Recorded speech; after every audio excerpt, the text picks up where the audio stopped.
Louvado seja nosso Senhor Jesus Cristo, para sempre seja louvado. Meu querido e amado irmão, eu trago aqui um vídeo do Padre Paulo Ricardo, que eu vi esses dias, acredito que foi uma homilia agora desses dias, dias próximos, e que me surpreendeu pela coragem do Padre Paulo Ricardo, que ele sempre teve, mas dessa vez ele fala sobre o sedevacantismo, né?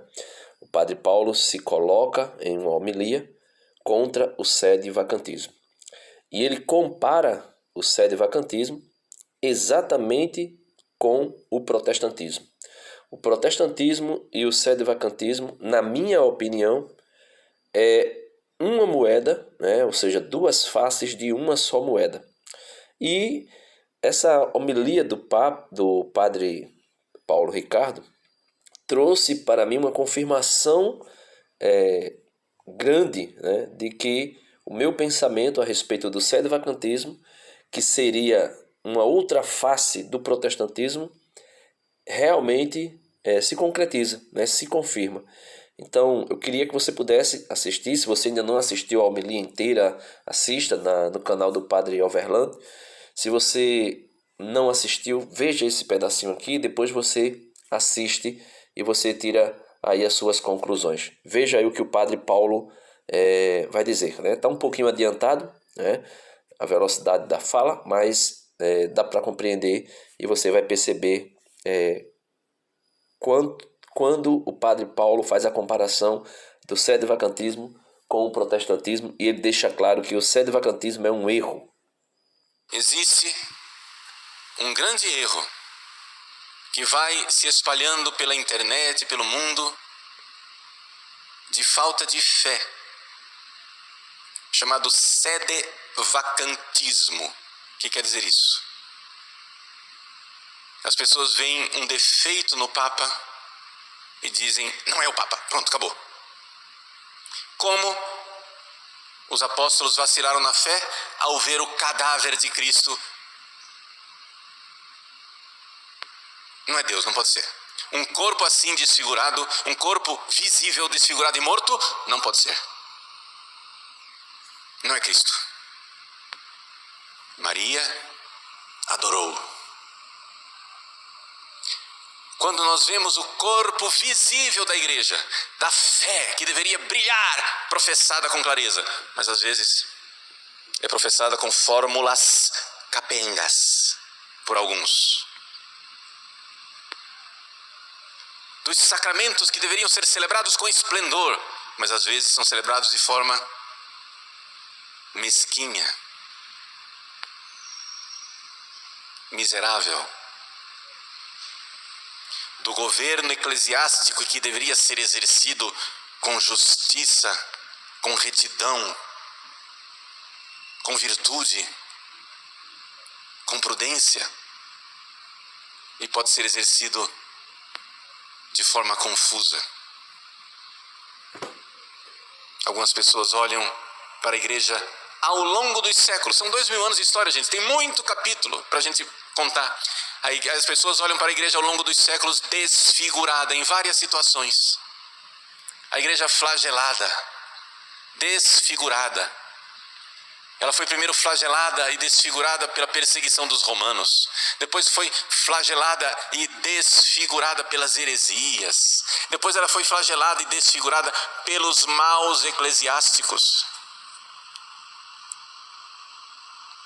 Depois flagelada e desfigurada por revoluções políticas.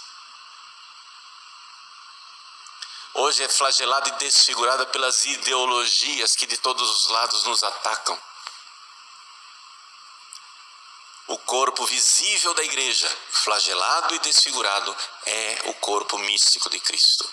Meus irmãos, não caiamos na heresia protestante que acha que a verdadeira igreja é um grupinho de fiéis justos e santos que professam a fé, mas que a gente não sabe onde está. É isso que os protestantes acham. E é isso que os sedevacantistas terminam achando. Eles que se acham tão antiprotestantes terminam caindo no erro do protestantismo. Por quê?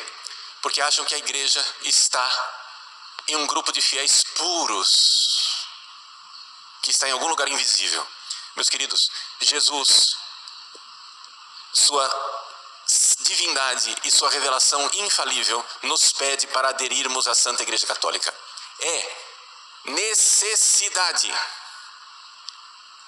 não somente de preceito, mas de meio relativo, não vou explicar aqui teologia, mas meio, é necessidade de meio, nós pertencermos à Igreja de Cristo visível aqui na terra.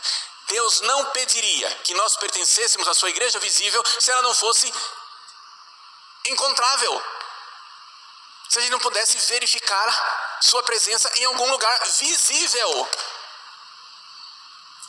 Como é que eu vou crer na encarnação de Cristo nos seus dias aqui na terra se não se vê a humanidade em lugar nenhum? Pois mesmo que ela esteja lá, nos seus resquícios de um cadáver, eu tenho que adorar. Como é que eu vou aderir à Igreja de Cristo se ela não é visível em algum lugar? Ela tem que ter, desculpa, eu vou usar uma linguagem inadequada, mas a Igreja de Cristo tem que ter endereço. Visível. Tem que haver pública profissão de fé. Tem que haver pública celebração dos sacramentos. Tem que haver governo eclesiástico. Meus irmãos, desculpa interromper aí, mas depois você assiste, né, a homilia completa no canal aí do Padre Overlândia, onde eu vi essa homilia. Mas o que o Padre Paulo está dizendo aí, meus irmãos, é que o sedevacantismo, ele é o que o protestantismo é, né?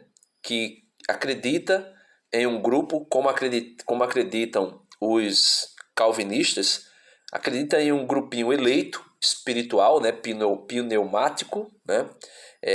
Que foram escolhidos, foram eleitos, e esse grupinho aí, invisível, que ninguém consegue detectar quem é a verdadeira igreja. E o gnosticismo dizia a mesma coisa, né? Que existia aqueles que receberam a revelação da gnose, né? Ou seja, do conhecimento perfeito, e estes é que são a igreja, né? Esses é que são os eleitos de Deus, né? Os pneumáticos. E o protestantismo é a mesma coisa, vai dizer que a igreja não existe uma instituição visível. O Padre Paulo está deixando claro aí que a igreja, né, depois que Cristo vai e envia os seus apóstolos para anunciar o evangelho, era necessário que nós pudéssemos ver ao longo da história quem de fato era aquela igreja, ou seja, aquele grupo de fiéis enviados por Jesus. Eles teriam que ter algumas características visíveis para que a gente não caísse no relativismo que hoje se caiu, né, no protestantismo, e agora chegou no meio de pessoas que se intitulam católicas, mas que na verdade não são, né? Os sedevacantistas, eles não são católicos, né? Nenhum deles são. E o padre está deixando isso claro, né? Então, depois você assista essa homilia completa e você vai ver, né, o quanto o sedevacantismo, o protestantismo, o gnosticismo e essa ideia de uma igreja eclipsada, né? A verdadeira igreja está escondida, eclipsada, né? Oculta nas catacumbas espirituais, né? Alguns sedevacantistas vão dizer, porque a falsa igreja eclipsou a verdadeira igreja. Não, meu irmão, isso não é possível, né? Isso não é possível, verdadeiramente isso não é possível. Por quê? Porque Cristo deixou a igreja com um governo, deixou a igreja com o dever de governar, de ensinar e de santificar. Governa-se como? Pela hierarquia eclesial. Santifica-se como? Com a celebração válida dos sacramentos por ministros validamente ordenados.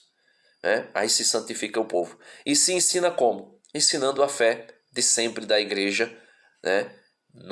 Que está nas Sagradas Escrituras, na sagrada tradição apostólica e confirmada e ensinada pelo Sagrado Magistério. Então, é isso aí. Assista depois lá. Eu vou deixar aqui na descrição do vídeo a homilia completa para você assistir. Deus abençoe e até o próximo vídeo, se Deus quiser. Não se esqueça dá uma curtida no vídeo. Se você não é inscrito ainda no canal Denis o Católico, se inscreva no canal. Se você ainda não deixou nenhum comentário, deixa o teu comentário, diz de onde você está assistindo, diz de onde você me acompanha, qual lugar do Brasil, qual estado, qual cidade, e Deus te abençoe. Amém.